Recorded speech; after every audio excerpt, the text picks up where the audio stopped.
রব্বুল আলামিন বলছেন ইযাস সামাউ ফাতারাত ওয়া ইযাল কাওয়াকিবু ইনতাসারাত ওয়া ইযাল বিহারু ফুজ্জিরাত ওয়া ইযাল কুবুরু বু'থিরাত আলিমাত নাফসুম মা কদ্দামাত ওয়া আখারাত। এই হলো 5 আয়াত। এই 5-এর মধ্যে প্রথম 3 আয়াতে কিয়ামতের প্রথম পর্বের কথা বলা হয়েছে। কিয়ামতের ঘটনা ঘটাবার জন্য আল্লাহ একজন বিশেষ ফেরেশতা বানিয়েছেন। সেই ফেরেশতার নাম হলো ইসরাফিল। জোরে বলেন তো সেই ফেরেশতার নাম কি? এই ফেরেশতাকে আল্লাহ আদেশ করবেন, সিংহাধ্বনি বাজাও। জুমার দিনে সূর্য যেদিন পশ্চিম দিগন্ত থেকে উদিত হবে সেই দিন হবে কিয়ামতের দিন। সেদিন আল্লাহ ওই ফেরেশতাকে বলবেন তুমি সিংহাধ্বনি বাজাও। এই সিংহার বিকট ধ্বনি এতটাই বিভৎস হবে যে প্রথম সিংহার ফুৎকারে পরিস্থিতি কি হবে এই সূরার প্রথম 3 আয়াতে আল্লাহ বলেছেন। প্রথম ফুৎকারের পরে দেখা যাবে আসমান, আমাদের মাথার উপরে যে আসমান আছে, এই আসমান যিনি বানিয়েছেন জোরে বলেন তো তিনি কে? এই আসমান দীর্ণ বিদীর্ণ হয়ে যাবে, এই আসমান ফেটে যাবে। এই আসমানের বিশালতা কত আপনি তো জানেন না। টাঙ্গাইলে আছেন, মাথা উঁচু করে যদি আপনি মাথা উঁচু করে যদি তাকান নীল আসমান দেখবেন। ঢাকায় গেলেও মাথা উঁচু করলে নীল আসমান দেখবেন। ইউরোপে যান, আমেরিকায় যান, পৃথিবীর যেখানেই আপনি যান না কেন মাথা উঁচু করলে নীল আসমান দেখা যায়। এর বিশালতা পৃথিবীর বিজ্ঞানও এখনো জানে না। সবচাইতে আশ্চর্যের ব্যাপার হলো রব্বুল আলামিন এই আসমানকে বড় আশ্চর্যজনক ভাবে সৃষ্টি করেছেন।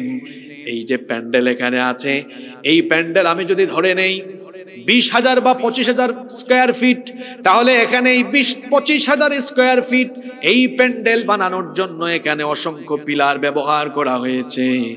কিন্তু আমাদের মাথার উপরে এত বড় বিশাল আসমান, শূন্যের উপরে আসমান ঝুলিয়ে রাখতে আল্লাহর কি কোনো খুঁটি বা পিলারের দরকার পড়েছে নাকি?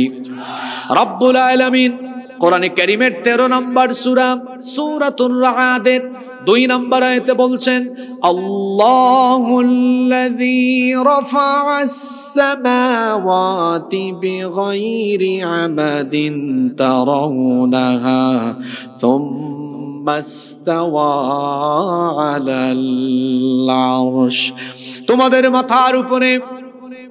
তোমাদের মাথার উপরে দৃশ্যমান কোনো খুঁটি ছাড়া পিলার ছাড়া শূন্যের উপরে সুবিস্তৃত সুউচ্চ আসমানকে যিনি ঝুলিয়ে রেখেছেন তিনি কে? সেই আল্লাহ আসমানকে এমনি এমনি বানান নাই, একটা কারণও আমরা জানতে চাইলাম। আল্লাহ মাথার উপরে তুমি আসমান কেন স্থাপন করেছ? রব্বুল আলামিন কোরআন কারীমের 21 নম্বর সূরা সূরাতুল আম্বিয়া এর 32 নম্বর আয়াতে জবাব দিয়ে দিলেন ওয়াজআলনাস সামাআ সাকফাম মাহফুযা। আল্লাহ তাআলা বলছেন তোমাদের মাথার উপরে আসমানকে আমি সুরক্ষিত ছাদ বানিয়েছি। কি বানিয়েছি? The sky has been built as a roof for the protection of the earth. মাথার উপরে এই আসমানকে আল্লাহ তাআলা পৃথিবীবাসীর সুরক্ষার জন্য সুরক্ষিত ছাদ বানিয়েছেন। আচ্ছা, আপনাদের বাসা বাড়িতে ছাদ অথবা টিনের চাল আছে না নাই? কেন দিয়েছেন আপনারা? শীতকালে যেন কুয়াশা না পড়ে, গ্রীষ্মকালে যেন রোদের তাপ না লাগে, বর্ষাকালে যেন বৃষ্টি না পড়ে। যদি আপনার এই ছাদ বা চাল না থাকতো তাহলে আপনার এই বাসা বসবাসের সম্পূর্ণ অনুপযোগী হয়ে যেত, আপনি এখানে বসবাস করতে পারতেন না। আপনার বাসা বাড়িতে যেমন আপনার সেফটি, সিকিউরিটি, প্রোটেকশনের জন্য, বসবাস করার জন্য মাথার উপরে এই বাড়িতে চাল দরকার, ছাদ দরকার, ঠিক তেমনি ভাবে সুবিশাল এই পৃথিবীতে যারা বসবাস করছে, মানুষ ছাড়াও তো এখানে পশু আছে, উদ্ভিদ আছে, প্রাণী আছে, গাছপালা আছে, এই সবার জন্য তো একটা সিকিউরিটি, একটা সেফটি এবং প্রোটেকশনের দরকার। কারণ হলো পৃথিবীর উপরিস্থিত বায়ুমণ্ডলের উপরে তো ভয়ানক উল্কাপিণ্ড আছে। কোনো একটি উল্কা যদি পৃথিবীতে পতিত হয়, পৃথিবীতে কোন একটা উল্কা যদি পড়ে যায়, তাহলে পৃথিবীর মানুষ তো দূরের কথা, আরো যা যা আছে পৃথিবীতে সবকিছু উল্কাপিণ্ড পড়া মাত্রই জলে পুড়ে ছারখার হয়ে যাবে। এগুলো যেন নিচের দিকে পতিত হতে না পারে, পৃথিবীতে আসতে না পারে, জমিনে যেন পড়তে না পারে, আল্লাহ তাআলা এই পৃথিবীবাসীর প্রোটেকশনের জন্য আসমানকে সুরক্ষিত ছাদ বানিয়ে দিয়েছেন। সুবহানাল্লাহ পড়েন। এ ধরনের আসমান কি আল্লাহ একটা বানিয়েছেন? আমরা বললাম আল্লাহ তাহলে আপনি কয়টা বানিয়েছেন? আল্লাহ কত সুন্দর জবাব দিলেন, আল্লাযী খালাকা সাবআ সামাওয়াতিন তিবাকা, তিনি 7 আসমান স্তরে স্তরে বানিয়েছেন। আসমান কয়টা? কথা বলতে হবে, জোরে বলেন কয়টা? ইসরাফিল আলাইহিস সালাম আল্লাহর হুকুম পাওয়ার পরে সিংহায় ফুৎকার দিবেন কয়বার? সবাই বলেন কয়বার? প্রথমবার সিংহায় যখন তিনি ফুৎকার দিবেন অবস্থা তখন কি হবে?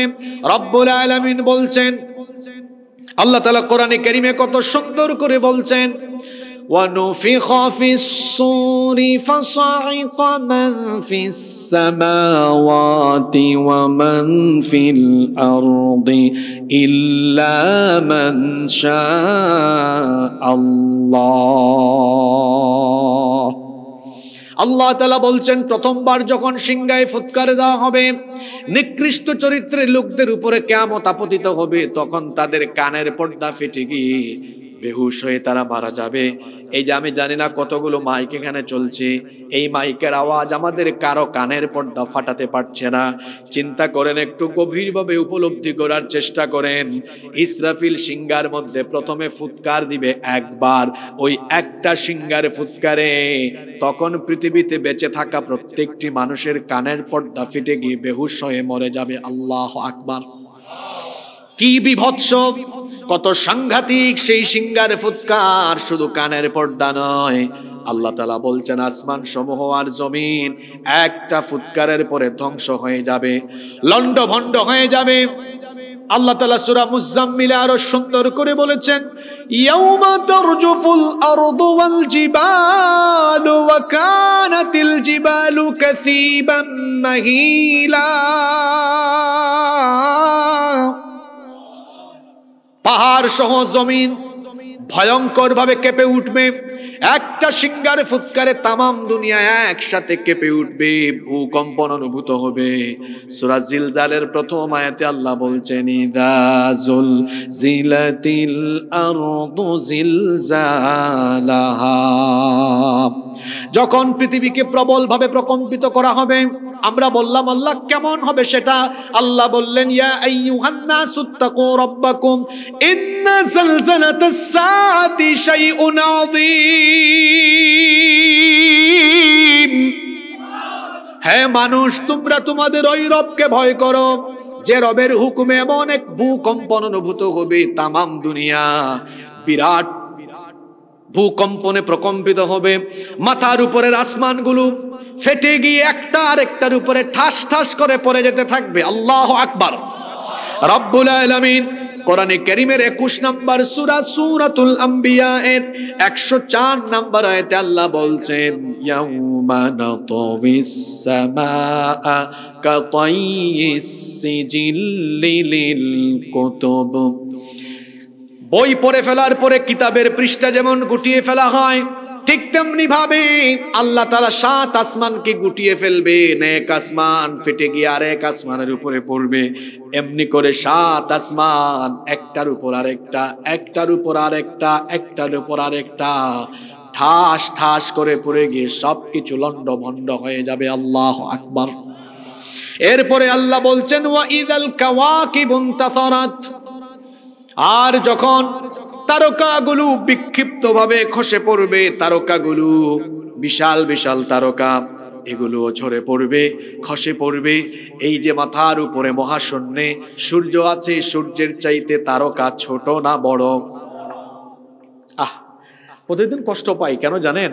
পাবলিক আমাদেরকে উঠায় 10:30টায়, মানুষের মগজ ভূতা বানাইয়া তারপরে উঠায়, বুঝছেন? এই যে কথাগুলো শুরু হয়েছে, এগুলো দরকারি কথা না অদরকারি কথা? আপনারা অদরকারি কথাবার্তা লং টাইম বলাইয়া মানুষের মগজ ভূতা বাতা বানাইয়া তারপর আমাদেরকে দেন। এরা বৈশা বৈশা বাদাম খায়, একজনের সুপারির টান মারে, আরেকজনের বিড়ির টান মারে, আরেকজনের পেশাবের টান মারে। কি বিশৃঙ্খলা! এভাবে কি কথা বলা যায়? মাহফিলের টাইম আগায় আনেন। মানুষ কিন্তু যারা অ্যাক্টিভ শ্রোতা, ভালো ছাত্ররা কিন্তু আগে চলে আসে। ভালো ছাত্র যেভাবে ক্লাসের ফার্স্ট বেঞ্চ দখল করে, এখানে যারা অ্যাক্টিভ রিয়েল শ্রোতা এরা সামনের কাতারে এসে বহু আগে থেকে বসে আছে। কষ্ট দেন কেন মানুষগুলারে? আমরাও তো আসি কথা বলতে, আমাদের খারাপ লাগে যখন আমরা পরিবেশটা অগোছালো পাই। অদরকারি কোনো কথাবার্তা মাহফিলে প্রয়োজন, শুধু আলেমরা মাহফিলে কথা বলবেন। খামাখাই আপনারা 10টা 11টা কেন বাজান বলেন তো? জিজ্ঞেস করে দেখেন, এই মানুষদের এটা মোটেও পছন্দ হয়। আপনাদের পছন্দ হয়? পছন্দ হয়? বলেন, সাহস করে বলেন, পছন্দ হয়? পছন্দ হয়? পছন্দ হয় না। কারোরই পছন্দ হয়, বলতে পারে না এগুলো মানুষ। কোন কোন জায়গায় মাহফিলে যায়, আমরা উঠার আগে বৈশা থাকতে হয়, 7 জন 8 জন কথা বলে, আছে না নাই? এগুলা বন্ধ করেন আপনারা। মনোযোগ আছে আপনাদের? প্রথম সিঙ্গার ফুৎকার হয়ে গেছে, শুনতেছেন তো আপনারা? আসমান আছে না শেষ? জোরে বলেন, আছে না শেষ? এরপরে আল্লাহ বলছেন ওয়া ইদাল কাওয়াকিবু ইনতাসারাত, তারকা খসে খসে পড়বে, বিক্ষিপ্ত হয়ে ছিটকে পড়ে যাবে তারকা। আমরা তো রাতের বেলা সন্ধ্যার পরে দেখি খুব ছোট্ট ছোট্ট এগুলো দেখা যায়, আসলে এগুলো এত ছোট নয়। আমাদের সৌরজগতের সেন্টারে অবস্থিত সূর্য, এটি হচ্ছে পৃথিবী যে গ্রহ আছে, এই পৃথিবীর চাইতে সূর্য হলো 13 লক্ষ গুণ বড়। আল্লাহ আকবার! তার মানে সূর্যের ভেতরে আপনি 13 লক্ষ পৃথিবী ঢুকাই দিতে পারবেন। সূর্যের সাইজটা এত বড়। আপনি বলবেন হুজুর, যদি সূর্য পৃথিবী থেকে এত বড়ই হয় তাহলে সূর্যকে দেখতে তো ছোট লাগে কেন? আমরা তো কক্সবাজারে গেলে সূর্যাস্তের টাইমে হাত এমনি দিলে মনে হয় আমার হাতের ভিতর দিয়ে সূর্য অস্ত যায়। আসলে বড় জিনিস যত উপরে থাকে, নিচে থেকে দেখতে সেটাকে তত ছোট লাগে। ফর এক্সাম্পল, আপনি ঢাকা এয়ারপোর্টে যাবেন, দেখবেন বড় বড় বিমান আছে সেখানে, আছে না? যেমন বোয়িং 777, 787 বা আরো আপডেট মডেলের অনেক বিমান বিদেশ থেকে আসে না? ইমারত আছে, সৌদি এয়ারলাইন্স আছে, কাতার, কুয়েত এয়ারলাইন্স। আমাদের দেশে তো সব একেবারে সর্বাধিক আপডেট বিমানগুলো আসে। আপনি দুবাই এয়ারপোর্টে নামলে দেখবেন কত আপডেট মডেলের বিমান আসে। রানওয়েতে এগুলো দেখা যায় কত বড় বড় বিশাল, কিন্তু আপনার বাড়ির উপর দিয়ে যখন বিমান যায় তখন কি এটাকে এত বড় লাগে? একদম ছোট লাগে না? পাখির মতো লাগে। তার মানে বড় জিনিস উপরে উঠলে ওইটা দেখতে নিচ থেকে কি লাগে? সূর্যকে আপনার কাছে এত ছোট লাগে কেন জানেন? কারণ এই মাটি থেকে সূর্যের দূরত্ব হলো 9,30,00,000 মাইল, অর্থাৎ 15 কোটি কিলোমিটার। আল্লাহ আকবার বলেন। বিমানটা মাত্র 40,000 ফিট, 50,000 ফিট উপরে, আর আপনার সূর্য কত? 15 কোটি, বলেন না 15 কোটি কি কিলোমিটার? 15 কোটি কিলোমিটার থেকে যে আপনি এটা দেখেন, এটাই তো বড় কথা। আল্লাহ আকবার! এই সূর্য পৃথিবীর চাইতে কত লক্ষ গুণ বড়? 13 লক্ষ গুণ বড়। যে তারকা আপনার কাছে ছোট লাগে, তার মানে ওইটার দূরত্ব আরো বেশি। অ্যাস্ট্রোনমি ম্যাগাজিন তথ্য প্রকাশ করেছে, পৃথিবীর বিজ্ঞানীরা বর্তমান সময়ে আমাদের মহাশূন্যের সর্বশেষ যে তারকা পর্যন্ত তারা পৌঁছাতে পেরেছেন এবং সেটার বিশালতা তারা পেয়েছেন। তাদের গবেষণা অনুযায়ী তারা বলেছেন যে এটার নামও তারা দিয়েছেন YU স্কুটি, এবং তারা বলছেন যে এটি হলো সূর্যের চাইতে আরো 500 কোটি গুণ বড়। সুবহানাল্লাহ কইতে পারলেন না আপনারা? সূর্য পৃথিবীর চেয়ে 13 লক্ষ গুণ বড়। আর সূর্যের চাইতে বিজ্ঞান তো এখনো বেশি দূরে যেতে পারে নাই, যতটুকু গিয়েছে তারা পেয়েছেন এখনো পর্যন্ত সূর্যের চেয়ে বিশাল তারকা, যেটা তাদের জানা মতে সূর্যের চাইতে আরো 500 কোটি গুণ। এর চেয়ে বড় তারকা তো নাই। জোরে বলেন, আছে না নাই? কিন্তু বিজ্ঞান ওই পর্যন্ত এখনো যেতে পারে নাই। ভবিষ্যতে গেলে তারা বলবে। এ ধরনের তারকা কি মহাশূন্যে একটা দুইটা? জোরে বলেন, হাজার হাজার কোটি। ইসরাফিলের সিংহার ফুৎকার কত বিভৎস, কত ডেঞ্জারাস, কত মারাত্মক। এক সিংহার ফুৎকারে আসমান তো ফেটে যাবেই, ওই বিরাট বিরাট সাইজের তারকাগুলো ফেটে গিয়ে টুকরা টুকরা হয়ে চতুর্দিকে ছিটকে পড়বে। আল্লাহু আকবার! কি ভয়াবহ অবস্থা আপনি চিন্তা করতে পারছেন? এর পরের আয়াতে আল্লাহ বলছেন ওয়া ইদাল বিহারু ফুজ্জিরাত, সাগর ফেটে যাবে। অন্য আয়াতে আল্লাহ এর আগের সূরায় বলেছেন যে সাগরের মধ্যে আগুন লাগিয়ে দেওয়া হবে। আপনারা কি আমার কথা শুনতেছেন? আচ্ছা, এক সূরায় বলা হয়েছে সাগর ফেটে যাবে, আর আরেক সূরায় বলা হয়েছে সাগরে আগুন লেগে যাবে। কথা একরকম না দুই রকম? একরকম না দুই রকম? কোরআন বুঝার একটা মজা হলো, কোরআনের এক আয়াতের তাফসীর পাওয়া যায় অন্য আয়াতে। এটা বড় সায়েন্টিফিক কথা। আজকের বিজ্ঞানও বলছে যে পানির মূল উপাদান হলো অক্সিজেন আর হাইড্রোজেন। একটি জ্বালাতে সাহায্য করে, আরেকটি নিজেই জ্বলে। এই দুইটা একসাথে হলে কি হয়? দাউ দাউ করে জ্বলে ওঠে। আগেই বলেছিলাম ইসরাফিলের সিংহার ফুৎকারের পরে পৃথিবীতে একটা ভূমিকম্প হবে। জোরে বলেন তো কি হবে? ইসরাফিলের সিংহার ফুৎকারে যখন ভূমিকম্প হবে, তখন সাগরের যে পানি আছে, পানির নিচের যে মাটি আছে, এই ভূ অভ্যন্তর এরকম, আমার দিকে তাকান, ফেটে যাবে। ফেটে যাওয়ার কারণে সাগরের পানি নিচে নামবে। এখন নিচে নামার আগে কথাগুলো বুঝেন। সাগরের ভূ অভ্যন্তর ফেটে যাবে। মাটির নিচে কি? বিজ্ঞানীরা বলছেন এই ভূ অভ্যন্তরে আছে, মাটির নিচে আছে উত্তপ্ত লাভা, যা টকবক করছে। উত্তপ্ত লাভা। ইসরাফিলের সিংহার ফুৎকারের পরে যখন ভূ অভ্যন্তর ফেটে গিয়ে পানি নিচের দিকে নেমে লাভার সাথে মিশ্রণ ঘটবে, পানি সেদিন তার মূল উপাদানে ফিরে যাবে। অক্সিজেন আর হাইড্রোজেনে মিলিত হয়ে যাওয়ার পরে আহা কি বিভৎস অবস্থা! সাগরে সেদিন দাউ দাউ করে আগুন জ্বলে উঠবে। আল্লাহু আকবার! এটা হলো ইসরাফিলের সিংহার ফুৎকারের প্রথম ফুৎকারের পরবর্তী অবস্থা। আপনাদের কষ্ট হচ্ছে? এরপরে কি হবে? আমি তো 3 আয়াত বললাম, এরপরের 2 আয়াতে আল্লাহ বলছেন এটা হলো সিংহার দ্বিতীয়বার ফুৎকারের পরবর্তী অবস্থা। প্রথম ফুৎকারের পরে আসমান জমিন যা আছে সবকিছু লন্ডভন্ড হয়ে যাবে, কিছুই থাকবে না। এজন্য আল্লাহ তাআলা বলেছেন কুল্লু মান আলাইহা ফান ওয়া ইয়াবকা ওয়াজহু রাব্বিকা যুল জালালি ওয়াল ইকরাম। সবকিছু ফান হয়ে যাবে, ক্ষয় হয়ে যাবে, লয় হয়ে যাবে, লন্ডভন্ড মেসাকার হয়ে যাবে। কেবলমাত্র একজন মহামহিয়ান সত্তা অবশিষ্ট থাকবেন। আর যিনি কেবল অবশিষ্ট থাকবেন, গলার আওয়াজ বড় করে বলেন তিনি কে?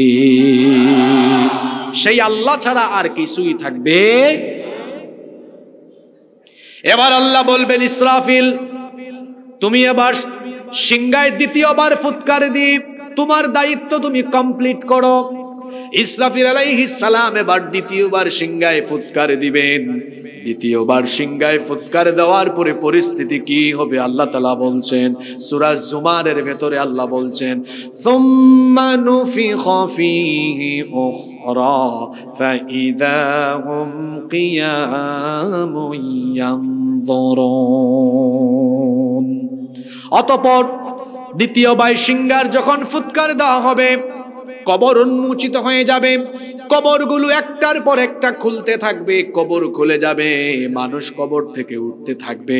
আল্লাহ এই কথা এই সূরার 4 নম্বর আয়াতে বলেছেন ওয়া ইদাল কুবুরু বুসিরাত। আর কবর খুলে যাবে। সূরা আদিয়াতে আল্লাহ বলেছেন আফালা ইয়ালামু ইযা বুসিরা মা ফিল কুবুর।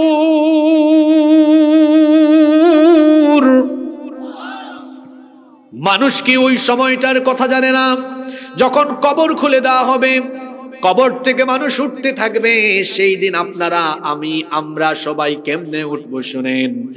আহারে, এখন দেখেন সবার গায়ের মধ্যে কত দামি দামি সুন্দর সুন্দর জামা কাপড়, কিন্তু ইসরাফিলের দ্বিতীয়বার সিংহার ফুৎকারের পরে মানুষ যখন কবর থেকে উঠতে থাকবে, তখন মানুষ কেমনে উঠবে শুনেন। আম্মা জান আয়েশা রাদিয়াল্লাহু আনহা হাদিস বর্ণনা করেছেন, তিনি বলেছেন, আল্লাহর নবী বলেছেন, ইউহশারুন নাসু ইয়াউমাল কিয়ামাতি হুফাতান উরাতান গারলা। সেই দিন মানুষ কবর থেকে উঠবে খালি গায়ে, গায়ে কোনো কাপড় চোপড় থাকবে না, উলঙ্গ অবস্থায় উঠবে, পায়ে কোনো জুতা থাকবে না, নগ্ন পদে খালি পায়ে, এমনকি খতনাবিহীন অবস্থায় মানুষ কবর থেকে উঠে হাসরের ময়দানের দিকে দৌড়াতে থাকবে। এই কথা শুনে আমাদের মা আম্মা জান আয়েশা রাদিয়াল্লাহু আনহা বললেন, ওগো নবী, মানুষ যদি উলঙ্গ হয়ে হাসরের ময়দানে গিয়ে সমবেত হয়, আমি তো আপনার প্রিয়তমা স্ত্রী, আমার কি সেদিন লজ্জা লাগবে না? আমার কি সেদিন শরম করবে না? নবীজি বললেন, আয়েশা গো শোনো, সেই দিনটা এত বিভৎস হবে, এত মারাত্মক হবে, 15 কোটি কিলোমিটার দূরের সূর্য সেদিন মানুষের মাথার একেবারে কাছাকাছি চলে আসবে, যার কারণে পায়ের তলায় কোনো মাটি থাকবে না, তামা হয়ে যাবে। গুনাহগারদের মাথার চান্দি ফেটে মগজ উতরে উতরে গলে গলে গলে গলে বেয়ে বেয়ে পড়তে থাকবে, মুখের ভেতর থেকে জিহ্বাটা বের হয়ে কুকুরের মতো নাভিস্থল পর্যন্ত ঝুলতে থাকবে। হাসরের ময়দানে মানুষ কঠিন এক পরিস্থিতির সম্মুখীন হবে। আল্লাহর আরশের ছায়া ছাড়া কোথাও কোনো গাছপালা, বৃক্ষরাজি, তরুলতা, উদ্ভিদ কিছুই থাকবে না। আল্লাহর সামনে দাঁড়িয়ে মানুষ কেমনে বিচারের সম্মুখীন হবে, এই পেরেশানিতে, এই দুশ্চিন্তায় সেই দিন প্রত্যেকটি মানুষ নিচের দিকে যে মাথা নত করে তাকাবে, নিচের দিকে মাথাটা যে দিয়ে রাখবে, সাহস করে মাথাটা উঁচু করার সাহসও করতে পারবে না। আল্লাহু আকবার। পরিস্থিতি সহজ না কঠিন? জোরে বলেন, সহজ না কঠিন?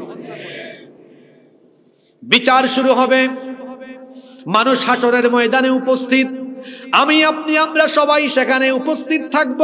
পরের আয়াত 5 নম্বর আয়াতে আল্লাহ বলছেন, যখন মানুষ হাসরের ময়দানে গিয়ে একত্রিত হবে, বিচার আরম্ভ হবে। আর বিচারটা কেমন করে হবে? মানুষ তার জন্ম থেকে নিয়ে মৃত্যু পর্যন্ত যা কিছু করেছে, আলিমাত নাফসুম মা কদ্দামাত ওয়া আখারাত, তার জীবনের আগের পরের, মিনাল বিদায়া ইলান নিহায়া, শুরু থেকে নিয়ে শেষ পর্যন্ত সে যা কিছু করেছে সবকিছু সে জানতে পারবে। কারণ মানুষ দুনিয়াতে যা কিছু করেছে সবকিছু রেকর্ড করে রাখার ব্যবস্থা যিনি করেছেন, গলার আওয়াজ বড় করে সবাই বলেন, তিনি কে? আপনাদের মনোযোগ আছে তো? শোনেন, খুব চমৎকার জায়গায় নিয়ে এসেছে এখন আপনাদেরকে। হাসরের মাঠে মানুষ উপস্থিত, আল্লাহ বলছেন এখন তারে সবকিছু জানিয়ে দেওয়া হবে, সে আগে কি করেছে, পরে কি। আল্লাহ কি এগুলো রেকর্ড করার ব্যবস্থা করেন নাই? এসেছি কার কাছ থেকে? জোরে বলেন, কার কাছ থেকে? ফিরে যেতে হবে কার কাছে? ইন্না লিল্লাহি ওয়া ইন্না ইলাইহি। এটা অর্থ কি? ইন্না লিল্লাহ, নিশ্চয়ই আমরা কার, ওয়া ইন্না ইলাইহি রাজিউন, আর নিশ্চয়ই আমরা তার কাছে ফিরে। আমরা অর্থ বুঝি না, খালি পড়ি, খালি। মানুষকে যখন কবরে শুয়ান কি পড়েন? মিনহা খালাকনাকুম ওয়া ফিহা নুঈদুকুম ওয়া মিনহা নুখরিজুকুম তারাতান উখরা। অর্থ কি? মিনহা খালাকনাকুম, এই মাটি থেকে তোমাদেরকে সৃষ্টি করা হয়েছে, ওয়া ফিহা নুঈদুকুম, এখানে তোমাদেরকে ফিরিয়ে দেওয়া হচ্ছে, ওয়া মিনহা নুখরিজুকুম তারাতান উখরা, এখান থেকে আবার তোমাদেরকে যিনি উঠাবেন, জোরে বলেন তিনি কে? তাহলে বোঝা গেল যার কাছ থেকে এসেছি তার কাছে। আমরা কিন্তু একদম মুক্ত বিহঙ্গ না, মুক্ত পাখি না যে উড়ে বেড়াবো, বুঝছেন? আপনার পায়ের মধ্যে কিন্তু শিকল বাঁধা আছে। কোথায় যাবেন? যখন আল্লাহর নির্ধারিত সময় ফুরিয়ে যাবে, ফাইদা জাআ আজালুহুম লা ইস্তাখিরুনা সাআতান ওয়ালা ইস্তাকদিমুন, নির্ধারিত সময় যখন আসবে কাল বিলম্ব হবে না, 1 মিনিট পরেও না, 1 মিনিট এক টান দিয়ে আবার আল্লাহ তার কাছে নিয়ে যাবেন। তাহলে এসেছি কার কাছ থেকে? জোরে বলেন, এসেছি কার কাছ থেকে? ফিরে যাব কার কাছে? সেই আল্লাহ এবার আপনাকে প্রশ্ন করছেন। শুনেন কি প্রশ্ন? রব্বুল আলামিন এবার আপনাকে জিজ্ঞেস করছেন, ইয়া আইয়ুহাল ইনসানু মা গররাকা বিরাব্বিকাল কারীম। হে মানুষ, তাহলে বলো কোন জিনিস তোমাকে তোমার মহান রব সম্পর্কে ধোঁকায় ফেলে রাখলো? কোন জিনিস তোমাকে তোমার রব সম্পর্কে গাফেল করে রাখলো? অর্থাৎ আল্লাহ বোঝাতে চাচ্ছেন, তুমি এত তামাশা করো কেন, আমার সাথে এত বেয়াদবি করো কেন, এত নাফরমানি করো কেন? তুমি তো আবার আমার কাছে আসবে, আমি পাঠিয়েছি আমার কাছে আসবে। সুতরাং আসা আর যাওয়ার মাঝখানের এই সময়টা তুমি কিভাবে আমার ব্যাপারে গাফেল হয়ে গেলে? আজান হয় তুমি নামাজে আসো না, আমার হুকুম তুমি মানো না, আমি যেটা বলি তুমি সেটা করো না, আমি যেটা নিষেধ করলাম তুমি সেটা থেকে বিরত থাকো না। হে আমার বান্দা, তুমি বলো কোন জিনিস তোমাকে ওয়াসওয়াসায় ফেলে দিল, ধোঁকায় ফেলে দিল? তুমি আজকে মোবাইল ফোন হাতে পেয়ে ফষ্টি নষ্টি করো, তুমি আজকে যা মন চায় তা করো। বান্দারে, তুমি তো যে কোনো মুহূর্তে আমার কাছে চলে আসবে, কারণ তোমার জীবন হলো এমন, এই জীবনের নাই কোনো ওয়ারেন্টি, নাই কোনো গ্যারান্টি, এই জীবনের কোনো নিশ্চয়তা নাই। 2 সেকেন্ডে 1 সেকেন্ডের ভেতরে আমি মরে যেতে পারি। সে আল্লাহ বলছেন, তুমি তো আমার কাছে আসবে, আমার কাছে তোমাকে হিসাব দেওয়া লাগবে। তাহলে কেন তুমি আমার সম্পর্কে এত গাফেল হয়ে গেলে? কেন তুমি আমার বিধিবিধানকে অবহেলা করো? কেন তুমি আমার সাথে নাফরমানি করো? অথচ আমি তোমার সেই আল্লাহ। আল্লাহ পরের আয়াতে বললেন, আল্লাযী খালাকাকা ফাসাওয়াকা ফাআদালাক ফি আইয়ি সূরাতিন মা শাআ রাক্কাবাক। অথচ আমি তোমার সেই আল্লাহ। আল্লাহ তার পরিচয় দিচ্ছেন, যিনি তোমাকে সৃষ্টি করেছেন। শুধু সৃষ্টি করেননি, তিনি তোমাকে সুঠাম এবং সুসামঞ্জস্যপূর্ণ করেছেন। আল্লাহ বলছেন, বান্দা তুই কেমনে আমার সাথে নাফরমানি করিস, কেমনে আমার বিধান তুই লঙ্ঘন করিস? অথচ তুই কিছুই ছিলে না, আমি তোকে কিছু একটা বানালাম, আমি আল্লাহ তোকে সৃষ্টি করলাম। তোর মনে নাই? তুই ভুলে গিয়েছিস, শয়তানের খপ্পরে পড়ে তুই আমার ব্যাপারে গাফেল হয়ে গিয়েছিস। বান্দা মনে করে দেখ। আল্লাহ কোরআনে কারীমের ৭৬ নম্বর সূরা সূরাতুল ইনসানের প্রথম আয়াতে আপনাকে জানিয়ে দিলেন, হাল আতা আলাল ইনসানি হিনুম মিনাদ দাহরি লাম ইয়াকুন শাইআম মাযকুরা। মানুষের জীবনে কি এমন একটি সময় অতিবাহিত হয়নি যখন সে কিছুই ছিল না? নাম ঠিকানা ঘর বাড়ি এমনকি অস্তিত্ব পর্যন্ত ছিল না। বান্দারে, আমি তোমাকে কি করে ধাপে ধাপে বানালাম তুমি আজকে শোনো। কোরআনে কারীমের 23 নম্বর সূরা সূরাতুল মুমিনুনের 12 নম্বর আয়াত থেকে আল্লাহ বলছেন, ওয়ালাকাদ খালাকনাল ইনসানা মিন সুলালাতিন মিন طين ثم جعلناه نطفة في قرار مكين ثم خلقنا النطفة علقة فخلقنا العلقة مضغة فخلقنا المضغة عظاما فكسونا العظام لحما। আল্লাহ তাআলা বলছেন, অবশ্যই আমি মাটির নির্যাস থেকে তোমাদেরকে সৃষ্টি করেছি।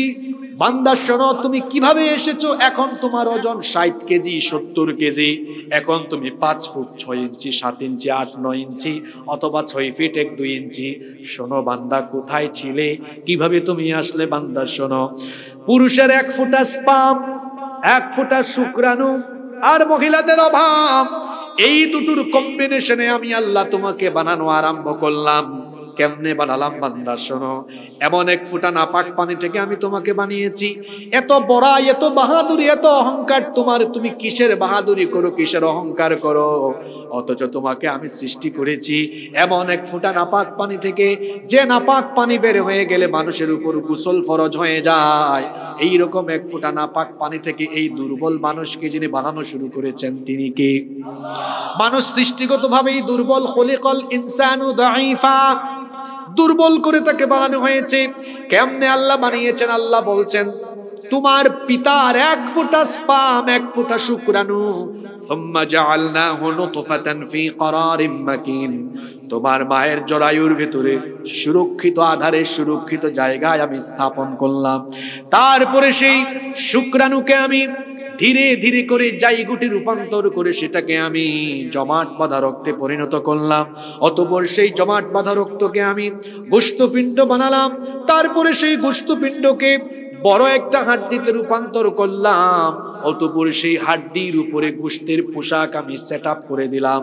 তখনও তোমার কান, নাক, ঠোঁট, হাত, পা কিচ্ছু ছিল না। তখন আমি আল্লাহ তোমার চক্ষু, তোমার কান, তোমার নাক, তোমার ঠোঁট, তোমার হাত, তোমার পা কেমনে দিলাম শোনো। গরুর মতো দিলাম না, ছাগলের মতো দিলাম না, হাতির মতো দিলাম না। লাকাদ খালাকনাল ইনসানা ফি আহসানি তাকওয়িম। এত সুন্দর চক্ষু তোমার চোখের মতো অন্য কারো চোখ নাই। এত সুন্দর হাত, এত সুন্দর পা, তোমার এত সুন্দর স্ট্রাকচার, তোমার মতো কোন সৃষ্টি আমার সৃষ্টি জগতের ভেতরে নাই। আল্লাহু আকবার।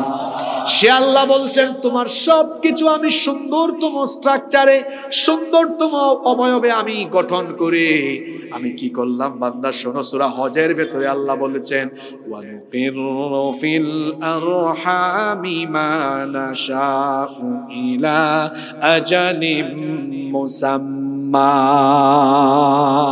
সুন্দরতম একটা অবয়বে আমি আল্লাহ তোমাকে তোমার মায়ের পেটের ভেতরে নির্দিষ্ট সময় পর্যন্ত রেখে দিলাম। সুবহানাল্লাহ পড়েন।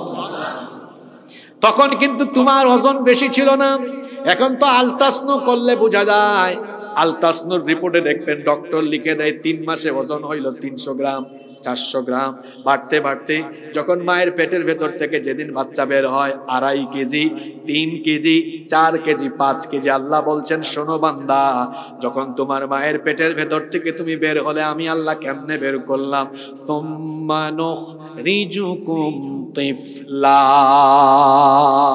একটা ছোট্ট বাচ্চার সাইজে তোমাকে মায়ের পেটের ভেতর থেকে এনে দুনিয়ার আলো বাতাস দেখিয়েছেন যিনি, জুড়ে বলেন তিনি কে? সেই আল্লাহ আপনাকে বলছেন আমি তোমাকে বানালাম, আমি তোমাকে সৃষ্টি করে আমার দয়ায় তুমি দুনিয়াতে আসলে আমার সাথে কেমনে নাফরমানি করো। আমার দয়ায় বেঁচে আছো। প্রতিটা মুহূর্তে আমরা যার দয়ায় বেঁচে আছি জোরে বলেন তো তিনি কি? আল্লাহর দয়া, আল্লাহর নেয়ামত যদি আমরা গণনা আরম্ভ করি তাহলে বলেন তো গুনতে গুনতে কি শেষ করা যাবে নাকি? সেই আল্লাহ বলছেন ওয়া ইন তাউদ্দু নি'মাতাল্লাহি লা তুহসুহা। আর বান্দা তুমি যদি আল্লাহর নেয়ামত গণনা আরম্ভ করো গুনতে গুনতে তোমার দুনিয়ার জীবন শেষ হয়ে যাবে, এমনকি কিয়ামতের সিংহাসনে বেজে যাবে। তারপরেও আমার নেয়ামত গুনতে গুনতে গুনতে গুনতে শেষ করা যাবে না। প্রতিনিয়ত যার দয়ায় আমরা বেঁচে আছি জুড়ে বলেন তো তিনি কে? কোন দয়ার কথা আমি বলতাম বলেন? এই যে নিঃশ্বাস প্রতিটা মুহূর্তে নিয়ে বেঁচে আছি, এটা কার দেওয়া? প্রতিদিন আপনি কত লিটার অক্সিজেন নেন জানেন? বর্তমান বিজ্ঞানীরা বলেছেন একজন সুস্থ স্বাভাবিক মানুষ প্রতিদিন 500 থেকে 600 লিটার অক্সিজেন গ্রহণ করে। আল্লাহু আকবার। এটার বাজার দাম কত? এটার বাজার দর হলো 5 লক্ষ থেকে 6 লক্ষ টাকা। আমি যদি 5 লক্ষ টাকাও ধরি তাহলে প্রতিদিন আপনি অক্সিজেন নেন কত লক্ষ টাকার? তাহলে মাসে কত? 150 লক্ষ, মানে 1.5 কোটি টাকা। বছরে এর পরিমাণ হলো 18 কোটি টাকা। তাহলে যার বয়স যত 18 কোটি দিয়ে গুণ করে দেখেন, জন্মের পর আজ পর্যন্ত মিলিয়ন বিলিয়ন ট্রিলিয়ন ডলারের অক্সিজেন আল্লাহর কাছ থেকে নিয়েছি, কোনো ফি আল্লাহকে দেওয়া লাগে নাই। আল্লাহু আকবার। কিভাবে আল্লাহ বাঁচিয়ে রাখছেন? এই আল্লাহকে সেজদা দেন না আপনি, এই আল্লাহর সাথে নাফরমানি কেমনে করেন? ও যুবক ভাইয়েরা, চরিত্র বিধ্বংসী আকর্ষণীয় মোবাইল ফোনের উপাদান পেয়ে যেমন চাই তাই করো, ফষ্টি নষ্টি করো। সে আল্লাহ কিভাবে আপনাকে সুস্থ রেখেছেন জানেন? যে যৌবনের উন্মাদনা, যে তারুণ্যের শক্তি আপনি প্রদর্শন করেন, এটা কোথা থেকে আসে? আজকে ভালো করে শুনেন। আল্লাহ আপনার শরীরকে তরতাজা এনার্জেটিক রাখার জন্য, সুস্থ রাখার জন্য আল্লাহ কি ধরনের সিস্টেম আপনার বডির ভেতরে তৈরি করে দিয়েছেন। এই যে মানুষ মাঝে মাঝে হাঁচি দেয়, হাঁচু দেয় না, এটা আল্লাহর নেয়ামত, এটা আল্লাহর। এজন্য তো মানুষ হাঁচি দিলে কি বলে? জোরে বলেন, কি বলে? তো আলহামদুলিল্লাহ মানুষ কোন সময় বলে? খুশির টাইমই তো বলে, তাই না? কেন আলহামদুলিল্লাহ পড়ছে? নিশ্চয়ই এখানে খুশির কোনো সংবাদ। কি খুশির সংবাদ এটা অনেকে বলতে পারবে না। ১,৫০০ বছর এখন দেখেন, আদম আলাইহিস সালামকে আল্লাহ সৃষ্টির পরে প্রথমে তিনি কি দিয়েছেন? হাঁচি দিয়েছেন। রূহ ঢুকানোর পরে হাঁচি দিয়েছেন। তিনি বলেছেন আলহামদু। কেন বলছেন? আপনারা কি মনোযোগী আছেন না ঘুমাই গেছেন? আছেন তো? কেন দিয়েছেন শুনেন।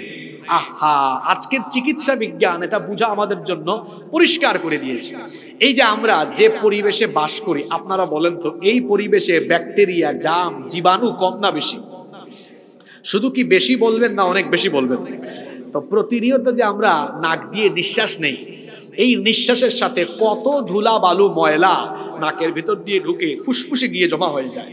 এগুলো যদি আল্লাহ রিফাইনারি সিস্টেম না রাখতেন, বের করার পরিষ্কার করার ব্যবস্থা আল্লাহ না রাখতেন, তাহলে তো ময়লা জমে আপনার কবরে যাওয়া লাগতো। অথবা বেঁচে থাকতে হলে প্রতি 2 মাস 3 মাস বা নির্দিষ্ট সময় পরে পরে আপনি হসপিটালে গিয়ে এগুলা বের করা ব্যবস্থা করে আপনার সুস্থ থাকা লাগতো। আল্লাহ বললেন কেন এত তোমার কষ্ট করার কি দরকার? আমি আল্লাহ অটো রিফাইনারি সিস্টেম দিয়ে দিলাম। তোমার ভেতরে যতই ময়লা যাক না কেন, তুমি হাঁচি দিবা। হাঁচি দিলে কি হবে? আজকে চিকিৎসা বিজ্ঞান বলছে মানুষ যখন হাঁচি দেয়, এক হাঁচির সাথে 160 মাইল বেগে তার নাকের ভেতর দিয়ে বাতাস বের হয়। আল্লাহু আকবার। মোটরসাইকেল চালানো চালক ভাইরা বলেন তো আপনাদের গতিবেগ কত? 60 তো আপনি সব রাস্তায় পারবেন না। এই যে গ্রামের এলোপাতারি রাস্তায় সর্বোচ্চ 30 বা 40, ঠিক কিনা? কিন্তু আপনি হাঁচি দেওয়ার সময় নাকের ভেতর দিয়ে 160 মাইল বেগে বাতাস বের হয়। আল্লাহু আকবার। চিকিৎসা বিজ্ঞানীরা গবেষণা করে দেখেছেন ওই এক হাঁচির সাথে 160 মাইল বেগে মানুষ যখন হাঁচি দেয়, তার ফুসফুসে জমে থাকা প্রায় 5 থেকে 6 হাজার রকমের জীবাণু এক হাঁচির মাধ্যমেই বের হয়ে যায়। এই জন্য তো আমরা হাঁচি দিয়ে বলি আলহামদু। হাদিসে কি এসেছে? হাঁচি আসে কার তরফ থেকে? আর হাই, এটা কার তরফ থেকে? হাঁচি আসে কার তরফ থেকে? এজন্য হাঁচিকে বলা হয়েছে আল্লাহর নেয়ামত। সুবহানাল্লাহ। এরকম কত নেয়ামত আমাদেরকে দিয়েছেন কে? সে আল্লাহ বলছেন, এই বান্দা তুই আমার এত নেয়ামত ভোগ করিস, তারপরে তুই আমার ইবাদত করিস না, তুই আমারে সাজদা দিলি না, তুই আমার হুকুম মানলি না, তুই আমার বিধান মানলি না, তোর যা মন চাই তুই তাই করস, তুই কি করবি বল? তুই তো আমার কাছেই আসা লাগবি।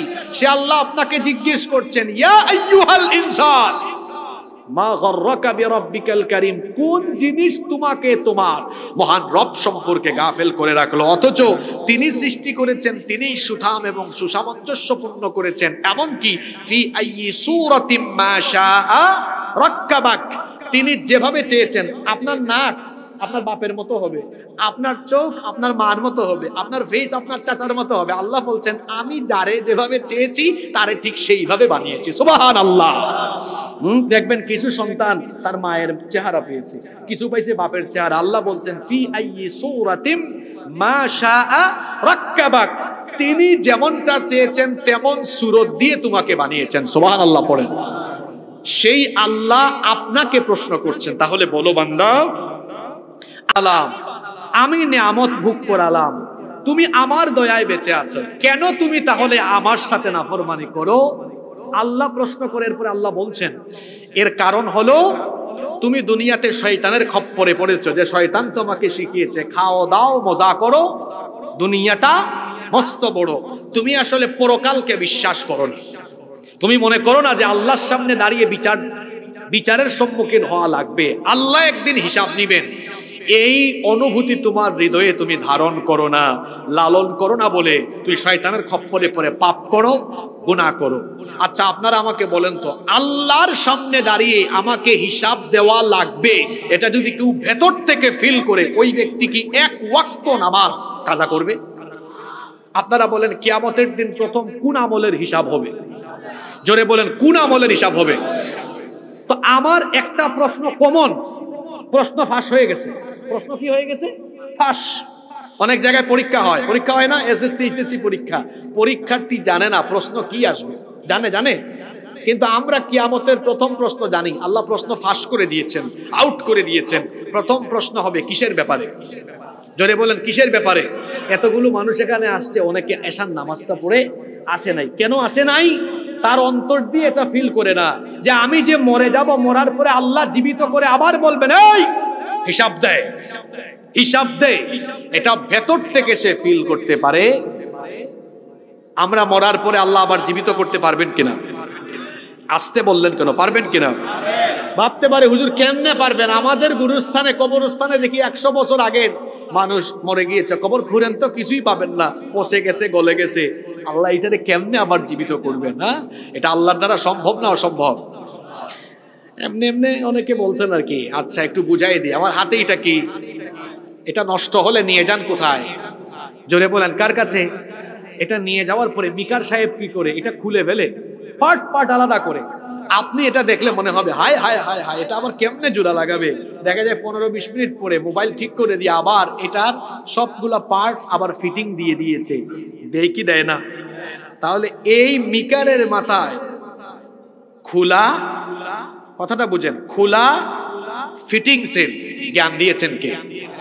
আল্লাহর দেওয়া জ্ঞান ব্যবহার করে মানুষ যদি খোলা আর ফিটিংস দিতে পারে, তো জ্ঞানদাতা মহামহিয়ান আল্লাহ তিনি বুঝি আপনার মতো দুর্বল মানুষের শরীরের পার্টস খুলে খুলে সব আলাদা হয়ে গেলে এগুলারে আবার জোড়া দিয়া আবার জীবিত করা আল্লাহর দ্বারা খুব কঠিন। কঠিন কঠিন বিশ্বাস হয়? তাহলে নামাজ ছাড়লেন কেন? তাহলে সুদ খাইলেন কেন? তাহলে ঘুষ খাইলেন কেন? তাহলে মোবাইল হাতে নিয়ে আজে বাজে ভিডিও দেখেন কেন? গুনাহ করেন কেন? পাপ করেন কেন? আল্লাহ বলছেন তুমি মুখে বলো, তুমি কিয়ামত হাসর বিচার হবে, কিন্তু এটা বিশ্বাস করো না। আল্লাহ বলছেন কাল্লা, পরের আয়াত, কখনো নয়।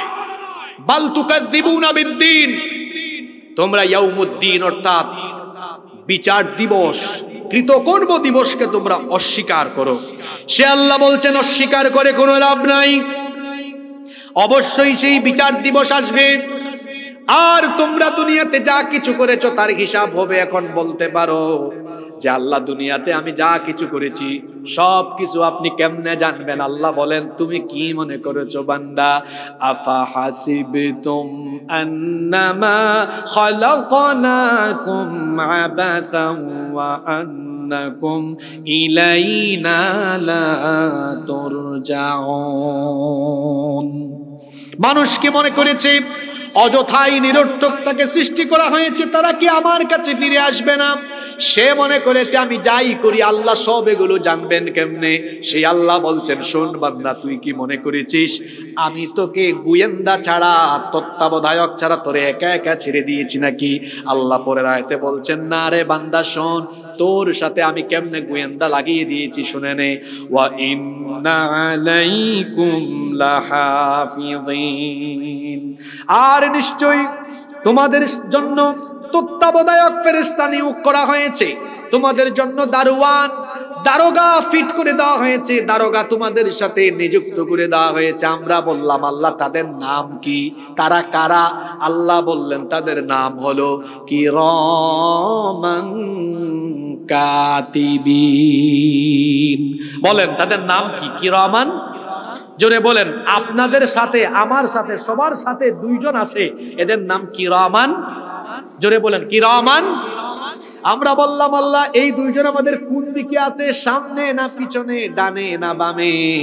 কত সুন্দর আল্লাহ জবাব দিয়ে দিলেন, ইয়াতালাক্কাল মুতালাক্কিয়ানি আনিল ইয়ামিনি ওয়া আনিশ শিমালি কাঈদ মা ইয়ালফিযু মিন কওলিন ইল্লা লাদাইহি রাকীবুন আতীদ। সে আল্লাহ বলছেন ডানে আর বামে দুইজন ফেরেশতা বসে তোমাদের আমলনামা গ্রহণ করে। একজন আছে ডানে, আরেকজন আছে ডানের ফেরেশতা তোমাদের ভালো আমলগুলো লিখে, মাহফিলে এসেছো লিখেছে, নামাজে গিয়েছো সেটা লিখেছে। আর বামের ফেরেশতা তোমাদের বদ আমল লিখে, কোথায় চুরি করেছো, ডাকাতি করেছো, জিনা করেছো, বদমাইশি করেছো, কোথায় কোন আকাম কুকাম করেছো, সব বামের ফেরেশতা লিখে। বান্দা তুমি কি মনে করেছো তোমার জবান দিয়ে কোনো কথা বের হবে আর আমি আল্লাহ সেটা রেকর্ড করব না? এমনটা তো হতে পারে না। মা ইয়ালফিযু মিন কওলিন ইল্লা লাদাইহি রাকিবুন আতীদ। আল্লাহু আকবার। কি কথা আল্লাহ বলছেন, মানুষের জবান থেকে এমন কোনো কথা বের হয় না যা ফেরেশতা রেকর্ড করে রাখে, সব রেকর্ড হচ্ছে। এই জন্য জাহান্নামীরা আশ্চর্য হবে, আশ্চর্য হয়ে তারা কিয়ামতের দিন আমলনামার দিকে তাকিয়ে বলবে, প্রত্যেকের হাতে কিয়ামতের দিন আমলনামা দিবেন কে? জাহান্নামীরা অবাক হয়ে আমলনামার দিকে তাকায় বলবে, মালি হাদাল কিতাব। একটু আয়াতের প্রথম থেকে টান দিয়ে আল্লাহ বলেছেন, ওয়াউদিআল কিতাবু ফাতারাল মুজরিমিনা মুশফিকিনা মিম্মা ফীহি ওয়া ইয়াকুলুনা ইয়া ওয়াইলাতানা মা লিহাদাল কিতাব। আমলনামা রেখে দেওয়া হবে, ফাতারাল মুজরিমিন, অতঃপর জাহান্নামীরা সেটা দেখবে, মুশফিকিনা, দেখার পরে তাদের অন্তর ভীতবিহ্বল হয়ে যাবে। ইয়াকুলুনা, তারা বলবে, ইয়া ওয়াইলাতানা, আফসোস, দুর্ভাগ্য আমার, মালি হাদাল কিতাব, এটা কেমন আমলনামা, লা ইউগাদিরু সগীরাতান ওয়ালা কাবীরাতান ইল্লা আহসাহা, আমার জীবনের ছোট বড় কোনো কাজই তো বাদ নাই, সব এখানে লেখা আছে, ছোটটাও লেখা আছে, বড়টাও লেখা আছে, প্রকাশ্যে করেছি এটাও লেখা, গোপনে গোপনে আমি যা করেছি, হায় হায় হায়, আমি তো আমার বেডরুমে দরজা বন্ধ করে দিয়ে আমার গার্লফ্রেন্ডের সাথে ফষ্টি নষ্টি করেছি, আমি তো দরজা বন্ধ করে দিয়ে আজে বাজে ভিডিও দেখেছি, এটা আমার মা বাপ ভাই বোন কেউ জানতো না, এখন দেখি এটাও সেখানে লেখা হয়েছে। আল্লাহ বলছেন, ওয়া ওয়াজাদু মা আমিলু হাদিরা ওয়া লা ইয়াযলিমু রাব্বুকা আহাদা। বান্দা যা করেছে সব সে হাজির দেখবে, সব তার সামনে উপস্থিত থাকবে। ওয়ালা ইয়াযলিমু রাব্বুকা আহাদা, তোমার রব সেদিন কারো উপরে কোনো ধরনের জুলুম করবেন। আল্লাহর বিচারে কোনো জুলুম আছে? আমাদের বিচারে জুলুম আছে। 500 টাকা দিয়া অনেক সময় দেখবেন গ্রামে গঞ্জে অনেকে বিচার ফয়সালা সালিশ করে না, করে, বেশি জিনিস লাগে না, 500 টাকা বেশি বলে ফেলছি, গ্রামে গঞ্জে অনেককে বেনসন সিগারেট দিয়ে বিচারের রায় উল্টায় দেওয়া যায় কিনা বলেন? 200 টাকা 300 টাকা দিলে করা যায়। মানুষ তার বিচারে অনেক সময় প্রহসন করে, অবিচার করে, জুলুম করে, নিরপরাধীকে অপরাধী বানিয়ে সাজা দেয়, আবার অপরাধীকে নিরপরাধী বানিয়ে ছেড়ে দেয়। এমন চিত্র বলেন সমাজে আছে না নাই? আছে না নাই? ভালো মানুষ ফাঁসি দিয়ে দেয়, অপরাধী তাকে জেলখানা থেকে বের করে দেয়। এরকম নজির পৃথিবীতে আছে কিনা? জোরে বলেন আছে কিনা? আল্লাহ বলছেন, ওয়ালা ইয়াযলিমু রাব্বুকা আহাদা, তোমার রব এরকম কোন জুলুম করেন? বিচার আরম্ভ হয়ে যাবে, হাসরের ময়দান, 2 দল হবে সেই দিন। এখন তো অনেক দল, দল আর দল, কিন্তু আল্লাহ বলছেন আমার বিচারের দিনে দল হয়ে যাবে 2টা। জোরে বলেন কয়টা? ফারিকুন ফিল জান্নাতি ওয়া ফারিকুন ফিস সাঈর। এক দল হবে জান্নাতি, আরেক দল হবে জাহান্নামী। এবার আল্লাহ বলছেন জান্নাতি কারা আর জাহান্নামী কারা? পরের আয়াত থেকে আল্লাহ বলছেন, ইন্নাল আবরারা লাফি নাঈম ওয়া ইন্নাল ফুজ্জারা লাফি জাহিম। নিশ্চয়ই পুণ্যবান, সৎকর্মশীল, নেককার বান্দারা নেয়ামতের ভেতরে থাকবে, নেককার বান্দারা আল্লাহর জান্নাতের নেয়ামতের ভেতরে থাকবে।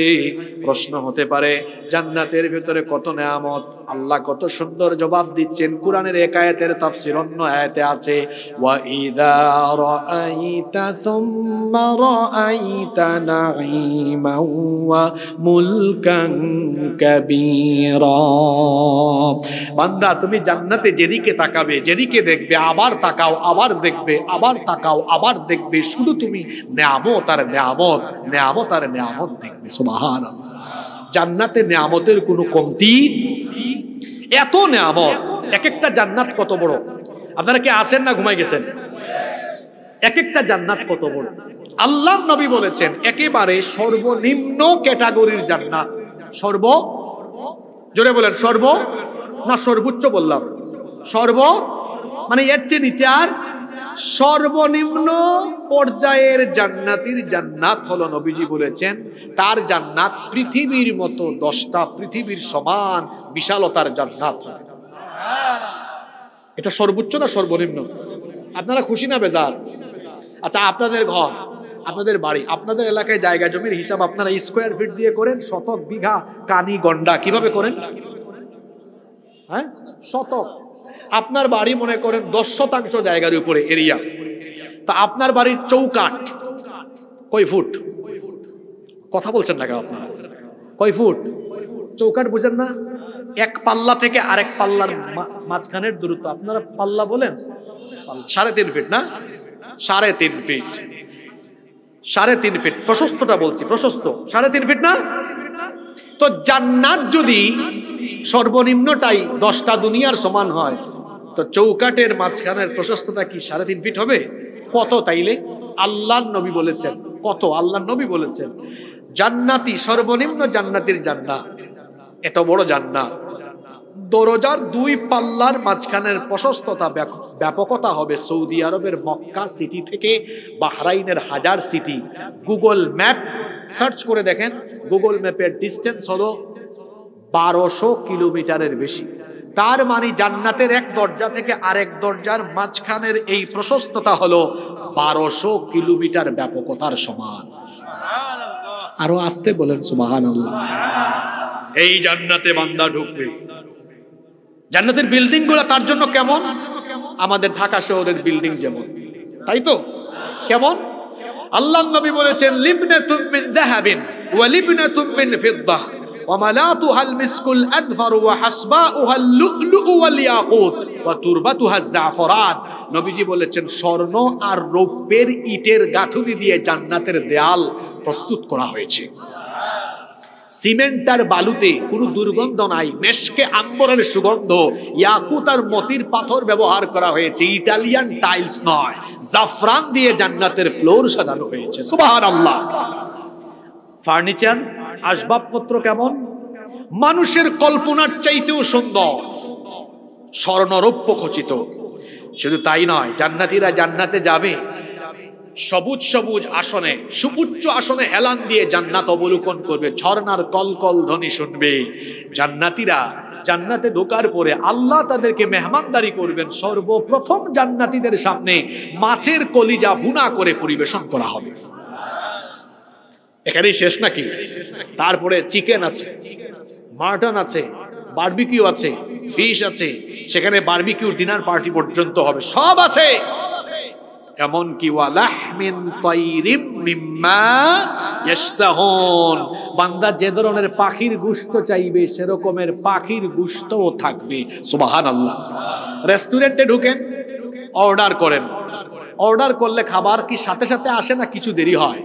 আল্লাহ বলছেন জান্নাতি জান্নাতে যেটা খেতে চাইবে চাওয়া মাত্রই তার সামনে রেডি হয়ে চলে আসবে। জান্নাতে জান্নাতি কত আনন্দে। বাজার আছে, মিলনায়তন আছে। মিলনায়তন বললে তো এখন ইয়াং জেনারেশন বুঝে না, অর্থাৎ তার জন্য সেখানে ওই যে কি বলে এটাকে আমরা কি বলি,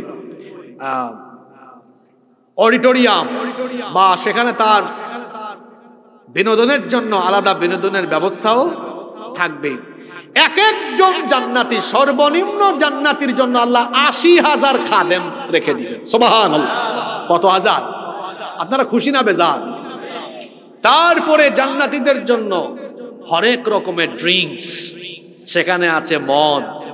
হুজুর কি কোন? এটা মদ তো হারাম, দুনিয়ার এটা তো পচা, এটা পচা জিনিস দিয়ে বানানো, এটা সেবন করলে ফিজিক্যাল এনার্জি লস হয়, এমনকি সেন্সলেস হয়, বউকে মা ডাকে, ও চিনে না কোনটা কে। আর জান্নাতেরটা কেমন? লা ফিহা গাউলুন ওয়ালা হুম ইউনজাফুন। আল্লাহ বলেছেন সেন্সলেস হবে না, মেধা বিলুপ্ত হবে না, খাইলে শুধু এনার্জি বাড়বে। সুবহানাল্লাহ। এটা কোথায় আছে কোরআনে? মাসালুল জান্নাতিল্লাতী ওয়াইদাল মুত্তাকুন ফিহা আনহারুম মিন খামরিল লাযযাতিল লিশশারিবি ওয়া আনহারুম মিন মাইন গায়রি আসিন, মিষ্টি পানির ঝর্ণা, ওয়া আনহারুম মিন আসালিম মুসাফফা, মধুর ঝর্ণা। শুধু তাই নয়, ওয়া আনহারুম মিন লাবানিল লাম ইয়াতাগায়্যার তা'মুহু, এমন দুধের ঝর্ণা যে দুধের স্বাদ বিনষ্ট হয় না। সুবহানাল্লাহ। বিনষ্ট হয় না মানে কি? আপনার বাড়িতে আজকে গাভী থেকে দুধ দহন করে আজকে যদি না খাইয়া রেখে দেন, কালকে কি দুধের স্বাদ থাকবে না দধি হয়ে যাবে? জোরে বলেন। দধি হয়ে যাবে। আর জান্নাতের দুধের ঝরনায় দুধ দুধই থাকবে। সুবহানাল্লাহ। আর কি আছে? আল্লাহ বলছেন, কি রে বান্দা, জানিস নাকি তোর জন্য সেখানে আমি হুর রেখেছি। ওয়াজাওয়াজনাহুম বিহুরিন আইন। এদের চোখের দিকে তাকালেই তুই প্রেমে পড়ে যাবি, কারণ তাদের চক্ষু এমন সুনয়না, সুশ্রী, সুহাসিনী, সুকেশিনী, সুভাষিনী, সুস্নিগ্ধা, এক একজন হুর, তুমি তার সুগন্ধে পাগল হয়ে যাবে। তুমি তার চোখের দিকে তাকালে প্রেমে হাবুডুবু খাবে। আল্লাহু আকবার। এমন সুনয়না, ডাগর ডাগর চক্ষু বিশিষ্ট যুবকরা হাসতেছে, যুবকরা হাসতেছে। এরকম রোমান্টিক কথাই তো আল্লাহ বলেছেন। আলেমরা আছেন, হুরিন আইন। হুরিন আইন মানে কি? হুরিন আইন সুনয়না, যাদের চক্ষু দেখতেই সুন্দর, চোখের দিকে তাকালেই কাম হয়েছে। তারপরে কি? লাম ইয়াতুমিথুন্না ইনসুন ক্বাবলাহুম ওয়ালা জান। টাঙ্গাইলের জরিনা সকিনার দিকে কত মানুষ তাকায়। আল্লাহ বলছেন, শোন, তোর জন্য কেমন টাটকা টাটকা হুর রেখেছি। এদেরকে কোনো জিন বা মানুষ কোনোদিন স্পর্শ করে নাই, এমন ইনট্যাক্ট হুর আমি আল্লাহ তোর জন্য রেখেছি। সুবহানাল্লাহ। এদের সৌন্দর্য কেমন? আল্লাহ নবী বলেছেন, একজন হুর যদি দুনিয়ার আসমানে এসে একবার উকি মারার সুযোগ পেত, আল্লাহ তাকে আদেশ দিতেন তাদের সৌন্দর্যে সূর্যের আলো পর্যন্ত ম্লান হয়ে যেত। এরা যদি তাদের আঁচল একটু নাড়া মারতো দুনিয়ার আসমানে এসে, এরকম একটু নাড়া মারতো, একটু হালকা করে, আল্লাহ নবী বলেছেন দুনিয়ার পূর্ব থেকে পশ্চিম পর্যন্ত মেশকের সুগন্ধিতে ভরে যেত। সুবহানাল্লাহ। কি নেই জান্নাতে? হ্যাঁ নেই, তিনটা জিনিস জান্নাতে নাই। কয়টা জিনিস নাই? আপনারা বলবেন, হুজুর এত জিনিস আছে, আবার নাই কোনটা? এক নাম্বার, জান্নাতে কোনো গ্যাস্ট্রিক নাই, আলসার নাই, ক্যান্সার নাই, পেটে ব্যথা, মাথা ব্যথা, কোন ধরনের রোগ বালাই। দুই নাম্বার, জান্নাতে কোনো বুড়া হওয়ার সুযোগ। এই যে আমার চাচা দাদা চুলদারি পেকে গিয়েছে, আল্লাহ আপনাদেরকে জান্নাতে দেওয়ার সময় 30 বছরের যৌবন দিয়ে জান্নাতে ঢুকায় দিবেন। সুবহানাল্লাহ। আরেকটা জিনিস জান্নাতে নাই, তিন, কোন মৃত্যু, কোন মৃত্যু, কোন মৃত্যু সেখানে। লা ইয়াযুকুনা ফিহাল মাউত, লা ইয়াযুকুনা ফিহা ইল্লাল মাউতাতাল উলা। দুনিয়ার মতো মৃত্যু আর সেখানে হবে। এই রকম নিয়ামত কাদের জন্য? কাদের জন্য? এই সূরা আল্লাহ বলছেন, ইন্নাল আবরারা লাফি নাঈম। এই নিয়ামত হলো শুধু নেককারের জন্য। জোরে বলেন, কার জন্য? তাহলে দুনিয়ায় নেক করার দরকার আছে না নাই? সবচাইতে বড় নেক আমলের নাম হলো নামাজ। সবচেয়ে বড় নেক আমলের নাম কি? ফরজ নামাজ যে ছেড়ে দেয় সে কবিরা গুনাহ করে, এমনকি সে কুফরিতে নিমজ্জিত হয়ে যায়। আল্লাহর হাবিব বলেছেন, মান তারাকা সালাতাম মুতাআম্মিদান ফাকাদ কাফারা। যে ব্যক্তি ইচ্ছে করে নামাজ ছেড়ে দেয় সে আল্লাহর সাথে কুফরি করে। বাইনাল আবদি ওয়া বাইনাল কুফরি তারকুস সালাহ। আল্লাহর বান্দা আর কাফিরের মধ্যে পার্থক্য হলো নামাজ ছেড়ে দেওয়া। আমরা মুমিন না অন্য কিছু? দেখছেন, সাহস করে কইতে পারে নাই তারা, আমরা মোমেন না অন্য কিছু? কয় হুজুর কোয়া লাগবে নাকি? আমার বাপ না আমি রাখছে আব্দুল মোমেন। আমার দেশে অনেক মানুষের নামের সাথে কামের কোনো মিল। বাবা নাম রেখেছে ফজর আলী, এই ফজর আলীর ফজর হয় না, প্রতিদিন ঘুম থেকে 10টায় উঠে। নাম রেখেছে জোহর আলী, জোহরের নামাজে যায় না। নাম রেখেছে রমজান আলী, রমজান মাসে দুপুর বেলা গাঞ্জা টানে। নাম রেখেছে কুরবান আলী, সামর্থ্য আছে কুরবানি। নাম হলো ইমান আলী, ইমান আলীর সব কাজে বেঈমানি। এরকম আছে না নাই? কয় হুজুর আমি তো মুমিন, এটা কি বলা লাগবে? আমার নাম শুনে আপনি বুঝেন না? আপনার নাম আইডি কার্ডে আব্দুর রহমান, আব্দুল কুদ্দুস, আবুল কালাম যেটাই থাকুক না কেন, নামাজ ছেড়ে দিলে আল্লাহর খাতায় মুমিন হিসাবে রেজিস্ট্রেশন করতে পারবেন না। যে ব্যক্তি নামাজে যায় না তার দুর্বল ইমান তো তারে ঘর থেকে বের করে মসজিদে আনতে পারে না। এর দুর্বল ইমান তারে কেমনে জান্নাতে নেবে? হুর তো বহুত দূরে, অত জান্নাতের গন্ধ, জান্নাতের গন্ধ। আপনারা জান্নাত চান কি চান না? এবার একটা আশার বাণী শোনায়, খালি দুঃখের কথা বললে তো হবে না। যুবকরা চায় হুজুর একটু আশা দেন, আশা আশা। যুবক ভাইরা আশা চান না? একটু আশা দিয়ে দিই। আশাটা কি? আপনারা জান্নাত চান কি চান না? জোরে বলেন, চান কি চান না? দেখছেন হাত উঠাই ফেলছে, হাত নামান, আল্লাহ দিতে চান, দিতে চান। এই জন্য আল্লাহ একবার না, দুইবার না, তিনবার না, চারবার না, 5 বার বলেন আপনাকে আয় না নামাজে, তোর সাথে একটু কথা বলি, একটু তোর সাথে প্রেমের আলাপ করে তুই আমারে সাজদা দিবি, আর যাওয়ার সময় আমার কাছ থেকে জান্নাতের চাবিটা নিয়ে নিবি। সুবহানাল্লাহ। জান্নাতের চাবি হলো, জান্নাতের চাবি হলো, এই চাবিটা দেওয়ার জন্য আল্লাহ আপনাকে কয়বার ডাকেন? আপনার প্রতি আল্লাহর মায়া কম না বেশি? মায়া কম হলে তো একবার ডাক দিত, ডাক দেয় কয়বার? এখানে একটা বিল্ডিং আছে, এটাতে ঢুকতে চান যদি আপনি, এটা যদি তালা দেওয়া থাকে আপনি ঢুকতে পারবেন? আল্লাহ তো জান্নাত আপনার জন্য বানায়া রেডি করে রাখা দিছে, আপনি ঢুকবেন। ওই যে দরজাই বললাম, মক্কা থেকে এই কি বলে, মক্কা থেকে হাজার শহর পর্যন্ত, বাহরাইনের হাজার সিটি পর্যন্ত এত বিশাল প্রশস্ত তার গেট রেডি, শুধু তালা দেওয়া আছে। আল্লাহ বলতেছেন আয় না, আয়। ডেইলি কয়বার? ডেইলি কয়বার?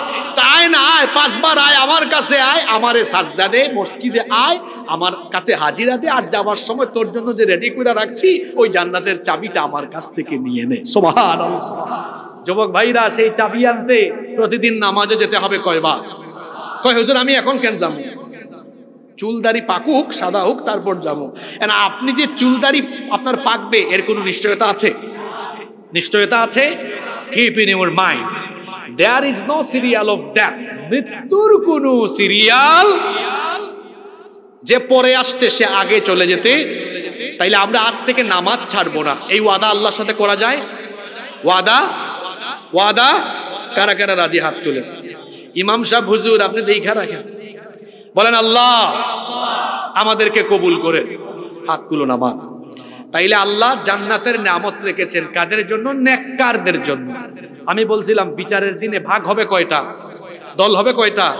এক দলের পরিচয় পেয়ে গেলাম, আর এক দল কোনটা আল্লাহ পরের আয়াতে বলছেন, ওয়া ইন্নাল ফুজ্জারা লাফি জাহিম। আর পাপাচারীরা, দুরাচারীরা, বদকার ব্যক্তিরা জাহিমে থাকবে। আমরা বললাম আল্লাহ জাহিম এটা কেমন জায়গা? সূরা নাজিয়াতে আল্লাহ জবাব দিয়ে দিলেন, ফাআম্মা মান তাগা ওয়া আসারাল হায়াতাদ দুনিয়া ফাইন্নাল জাহিমা হিয়াল মাওয়া। দেখছেন কুরআনের একটা আয়াতের ব্যাখ্যা অন্য আয়াতে কত সুন্দর দেওয়া হয়েছে। আল্লাহ বলছেন অতএব যারা আল্লাহর সাথে সীমা লঙ্ঘন করে আর দুনিয়ার জীবনকে প্রাধান্য দেয়, প্রায়োরিটি দেয়, ফাইন্নাল জাহিমা হিয়াল মাওয়া। জাহিম, জাহান্নাম তাদের আবাসস্থল রেখেছেন কে? তাহলে এই দুনিয়ায় কোনো ধরনের বদকাজ, পাপের কাজ করা যাবে না। আমাদের জন্য দুনিয়াটা বড় নয়। আল্লাহ বলছেন বাল তুতিরুনাল হায়াতাদ দুনিয়া ওয়াল আখিরাতু খায়রুন ওয়া আবকা। তোমরা দুনিয়ার জীবনকে প্রাধান্য দাও, তো আখিরাত হলো তোমাদের জন্য উত্তম আবাসস্থল। সেই আখিরাতের জন্য এই দুনিয়াকে তোমরা আমার পথে কাজে লাগাও। এই যে কিয়ামতের দিন ভাগ হয়ে যাবে কয়টা? আস্তে বলবেন না, জোরে বলেন কয়টা? আল্লাহ বলছেন এই দুই দলের এক দল জান্নাতে, আরেক দল জাহান্নামে যাবেই যাবে। পরের আয়াতে আল্লাহ বললেন ইয়াসলাউনাহা ইয়াউমাদ্দিনি ওয়া মা হুম আনহা বিগাইবিন। তাদেরকে বিচার দিবসে সেখানে প্রবেশ করানো হবে, সেখানে তারা কেউ উপস্থিত থাকতে পারবে না। এবার আল্লাহ প্রশ্ন করছেন ওয়া মা আদরাকা মা ইয়াউমুদ্দিনি সুম্মা মা আদরাকা মা ইয়াউমুদ্দিন। অতএব আপনি কি জানেন বিচার দিবস কি? প্রশ্নটা গুরুত্বপূর্ণ, এজন্য আল্লাহ দুইবার করেছেন সুম্মা মা আদরাকা মা ইয়াউমুদ্দিন। অতঃপর আপনি কি জানেন বিচার দিবস কি? আল্লাহ নিজে প্রশ্ন করে নিজেই জবাব দিয়ে দিলেন। সেই দিনটা হলো এমন, ইয়াউমা লা তামলিকু নাফসুন লিনাফসিন শাইআন ওয়াল আমরু ইয়াউমা ইযিন লিল্লাহ। সেই দিন কেউ কারোর জন্য কোনো কিছু করার ক্ষমতা রাখবে না। সেই দিন অথরিটি, সভরেন্টি, ক্ষমতা একমাত্র যার হাতে থাকবে তিনি কে? আল মুলকু ইয়াউমা ইযিনিল হক কুলির রাহমানি ওয়া কানা ইয়াওমান আলাল কাফিরিনা আসীরা। সেই দিন কর্তৃত্ব ক্ষমতা একমাত্র রহমানের হাতে থাকবে, আর কাফিরদের জন্য সেই দিনটা হবে বড় কঠিন। 19টা আয়াতের তাফসীর আমরা শেষ করলাম। শিক্ষা আমি বলবো, বলার জন্য আমাকে 2 মিনিট সময় দিতে হবে। আপনারা কেউ উঠবেন না, কেউ যারা দাঁড়িয়ে আছেন তারাও যাবেন না। 2টা মিনিট কথা বলবো, আপনারা কি আমাকে সুযোগটা দিবেন? সুযোগটা দিবেন? আচ্ছা, আগে বলেন, মনে কষ্ট পাবেন না তো? এতগুলা মানুষ আসছিল, খেয়াল করছিলেন? আমারে যদি প্রথম উঠাইয়া দিতেন, সব মানুষ মন ভইরা শুনতো। আগামী থেকে মাহফিলে বক্তা দাওয়াত করে আনলে হুজুররে আগে দিবেন, এরপর আরো কিছু অতিথিরা আসে না, পরে দিয়ে যে আপনারা বলেন, দেখা যাবে গো মানুষ কতক্ষণ বৈশা বৈশা শুনে। ঠিক আছে কথা? মূল কথা শোনার জন্য পিক আওয়ার লাগে। পিক আওয়ার, পিক আওয়ার বুঝেন? পিক আওয়ার বাংলায় বলে বোঝায়া, মানে একদম তরতাজা ব্রেইন লাগবে, মানে একদম ফ্রেশ ব্রেইন নিয়ে বসেছে, বলবে আর শুনবে আর বুঝবে। বসতে বসতে যদি ব্রেন বুথা হয়ে যায়, এটা এরপরে ভালো কথা বললো ওইটা আর ভালো লাগে না। এই যে আমরা কথা বললাম 1.5 ঘন্টা, এখানে কি আমরা কোরআন হাদিসের বাইরে কোনো কথা বলেছি? এই এত সুন্দর সুন্দর কথাগুলো শোনার জন্য মানুষের এই মনোযোগটা শেষে থাকে না কেন জানেন? ওই যে বসতে বসতে তাহলে ভূতা বানাই ফেলছি আমরা। বিজ্ঞানও তো বলে, ওনাদের কথা বাদ দেন, আমি আমার কথা বলি। আমার একটানা কেউ 50 মিনিট বললে 51 মিনিট থেকে আমার মনোযোগ থাকবে।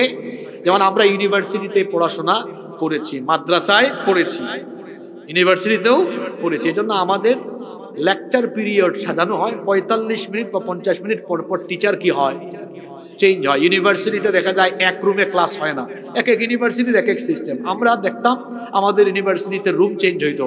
মনে করেন সকাল 10টা থেকে 10টা 50 এই স্যার এই রুমে, এরপরে ওই যে আরেক রুমে যাবে, হাইটা হাইটা যাবে, প্রকৃতি দেখবে, 5-10 মিনিটের একটা গ্যাপ রাখা হয় যে তার এই ক্লান্তিটা কি হয়, চলে যায়। এখন ক্লাস হইলো 301 নাম্বার রুমে, পরবর্তী ক্লাস, প্রথম ক্লাস ছিল 9টা থেকে 9টা 50, পরবর্তী ক্লাস 10টা থেকে 10টা 50 306 নাম্বার রুমে, অথবা 508 নাম্বার 5 তলায় উঠে। ওই যে বের হয়ে একটু হাঁটবে, দেখবে তার ব্রেনটা কি হয়ে যাবে। এক টানা যদি থাকে, ও কত লোড নেবে বলেন? বেশি লোড নেওয়া যায়? যায় না। এজন্য মাহফিলগুলোতে আমরা মানুষকে কোরআনের কথা বোঝাতে হলে একটু আমরা সিস্টেমটাকে আপডেট করা লাগবে। আপনারা, এই জন্য আমরা তো সবসময় বলি আমাদেরকে একটু আগে উঠাই দেন, অন্যান্য মেহমানদেরকে কি দেন, পরে দেন। মূল টাইমগুলো অন্যরা খাই ফেললে পরে আর আসলে এই সময়গুলো, আপনাদেরকে আমার কথা কষ্ট পাচ্ছেন নাকি? হ্যাঁ, কষ্ট পাচ্ছেন? এই সমস্যাটা বিভিন্ন জায়গায় হয়। আমার বাড়ি সিলেটে, আলহামদুলিল্লাহ আমার সিলেটে এই সিস্টেমটা নাই। খুব সুন্দর, রাত 10টা-11টার আগে মাহফিল শেষ। এজন্য সিলেটে গেলে মনের তৃপ্তি নিয়ে কথা বলতে পারি। আপনাদের এই অঞ্চলগুলোতে আসলে কিছু কিছু জায়গা, আপনারা তো যাই হোক তাও আমার উপর দয়া করছেন, আজকে বহুত দয়া করছেন, আপনাদেরকে ধন্যবাদ। 10:30টায় দিয়েছেন, অনেক জায়গায় 11টায় দেয়। আমি নিজেও ক্লান্ত, শ্রোতারাও। আমি যে কথাগুলো বলেছি আমার সাথে আপনারা একমত না দ্বিমত? একমত না দ্বিমত? আসেন আমরা একটু নিজেদেরকে পরিবর্তন করি। আমার কথায় কেউ যদি কষ্ট পান, দয়া করে আমাকে ক্ষমা করে দিবেন। এবার আসেন, এই 19টা আয়াতের তাফসীর আমরা শুনলাম, কিছু শিক্ষা নিয়ে বাড়ি যাই। 2 মিনিট বসবো, মোনাজাত করে আমরা একসাথে উঠবো ইনশাআল্লাহ। শিক্ষা কি? শিক্ষা হলো এক, আমাদের এই জীবন যে কোনো সময় যে কোনো মুহূর্তে ফুরিয়ে যাবে, বাদাম খাইতে খাইতে শেষ হয়ে যাইতে পারে। এই জীবনের কোনো ওয়ারেন্টি নাই, গ্যারেন্টি নাই। এজন্য এই জীবনটাকে বড় করে দেখা যাবে না, আর এই জীবনের জন্য যা মন চায় তাই করা যাবে। 2 নম্বর শিক্ষা হলো, যেহেতু আল্লাহর কাছ থেকে এসেছি আল্লাহর কাছে ফিরে যাব, দুনিয়ায় যতদিন থাকবো হুকুম মানব কার? 3 নাম্বার, কোনো গুনাহ করব না, কোনো গুনাহ করব। 4 নাম্বার, নেক আমলে আমরা প্রতিযোগিতা করব। আর আজকে তো ওয়াদাই করলাম, সবচেয়ে বড় নেক আমল হলো নামাজ।